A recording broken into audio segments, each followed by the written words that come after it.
Hello my fellow virtual junkies. For all intents and purposes, my name is CubeState, artist of the mixed media variety, and today I'm coming back at you all with another installment of the Don't Believe the Hype series of videos, where we take a quick fun look at hot items on the digital market.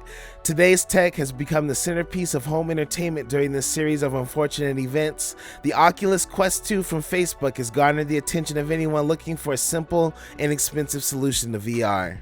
While we're eons away from lancing our brains with foot-long needles, with this installment of VR, we're brought one step closer to leaving our stubby bodies behind, jacking into the Matrix, and living action-packed lives as gun-toting baddies in alien worlds.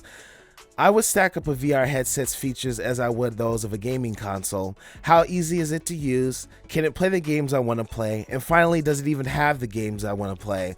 Of course, a VR headset has many more uses than just those for gaming, but for those like me who subscribe to the short attention edition of Brainpower, these points will help us stay on track and give a well-rounded review. Without further ado, let's get on with the show. VR for some may seem like an inaccessible technology, with visions of neon hotbeds with tubes and wires sticking out or beefy personal computers pumping antifreeze and orange juice. Most people are turned off as they feel that they just can't match the prerequisites for a VR system. This is where the Oculus 2 heroically flies in with its simple setup and even less plug and play. While you do need a smart device and a reliable internet connection, jumping into the VR realm has never been easier. The only concern that I had during setup is the dreaded Facebook account registration. I personally don't like Facebook as I find it to be rather invasive, but apparently you cannot operate this headset without a valid Facebook account. And if you're not careful, using your real name, telephone number, etc., you could be banned from using Facebook, sometimes for no reason at all, and therefore losing access to the account of your device. I'm not the paranoid type wearing tinfoil hats and living off the grid in Safeway's parking lots, but again, I find Facebook to be looking for just another reason to have you on file for God knows what reasons.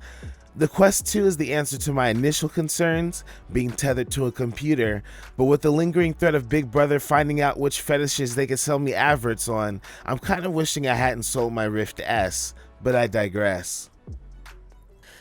Continuing on with ease of use and user friendliness, if you're finding that the stock elastic bands are uncomfortable, you can upgrade to the Elite strap, which will supposedly offer better quality and comfort for an extra $50 more. Personally, I'm happy with the stock fit. That's a little snug but firm, but that's just me. Like most headsets, the weight of this device isn't overbearing at first, but after your first break, you'll definitely feel where the weight had been. If you're worried about support for those with glasses, you'll find that the unit does come with a spacer to give some distance between your eyes and the lenses. And clarity of the image can be adjusted by shifting the lenses themselves closer together or further apart from 58mm to 68mm. It also helps to adjust the tightness of the band, holding the unit closer or further away from your eyes. As long as you're not a cyclops or a goldfish, you should find an adjustment that fits your ocular specificity. Now, can we finally talk about some games? Almost. Let's take a look under the hood. Without overcomplicating things, there are just a few performance features you should consider when choosing any VR set, especially this one: resolution, field of view, and refresh rate. Some might say the resolution is the most important factor in choosing a VR headset. While resolution is important, providing clarity and reducing screen door effect, premium devices such as the Valve Index have gotten away with lower resolutions than the Quest 2 and yet received accolades from users for a better experience because of higher refresh rates and field of view.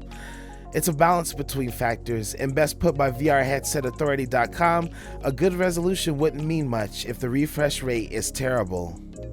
And you can't forget about the field of view, which dictates how immersive your environment is. The wider the field of view, the better. How does the Quest 2 stack up in these three attributes? Boasting an 1832 by 1920 pixel per eye resolution, 90Hz native refresh rate, and around a 100-degree field of view. While the Quest 2 doesn't trade blows with more advanced units like the Valve Index, which require a beefy PC to operate, it leads the league of standalone VR devices with this performance and price. Most people don't buy a VR headset for its audio, but just to make sure all aspects of this device are touched upon, I can see that the onboard audio is pretty good and immersive. That said, if you're desiring a complete immersion into your environment, you can hook up your favorite pair of headphones into the 3.5mm jack and kick worldly problems such as house fires and crying babies to the wayside. But we could throw around specs until the cows come home. How do the games run, and what games can I play? Well, from my personal experience, standalone games from Oculus using the power of the headset run very well, especially with the update that supports 90Hz refresh rates on most titles.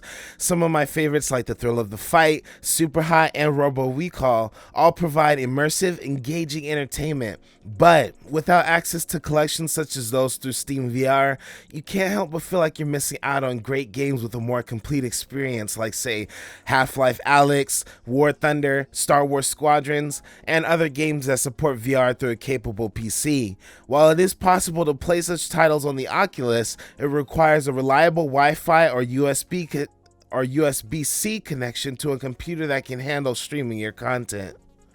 The Oculus Quest 2 still hasn't eliminated some of the gripes I have with VR, namely the blurriness that occurs if you don't have the headset just the perfect distance from your eyes. Also, the fact that you do need a PC to do things like activate the 90Hz refresh rate setting, which I highly suggest you do to eliminate some of the latency issues that I did notice while playing more faster paced titles like Robo Recall. But I think I could put aside my uneasiness with those problems and also the Facebook connectivity dilemma to say that I truly had a great time with my Quest 2. It's the only device that's gotten me off my ass to do anything gaming related since the Nintendo Wii's debut, and its performance, versatility, and library of games that can be expanded upon by linking up to my PC makes it one of the best, most satisfying VR experiences I've had thus far. Now, there are units still out there from Valve, HTC, and Windows that may just blow me away, but until I can get my hands on those boys, I'd have to say as your average penny-pinching consumer, the Quest 2 is a great value. With all that said and done, I'd like to thank you all so very much for watching this brief, hopefully entertaining and educational video. Let me know what you thought of the video with a like or a comment. Let me know if this is your introduction to VR, or if you already have the Quest 2, what are your favorite standalone experiences? Look forward to more gaming videos where we'll talk about this channel and what you can expect from it in the future. Thanks again for watching, and Godspeed your return.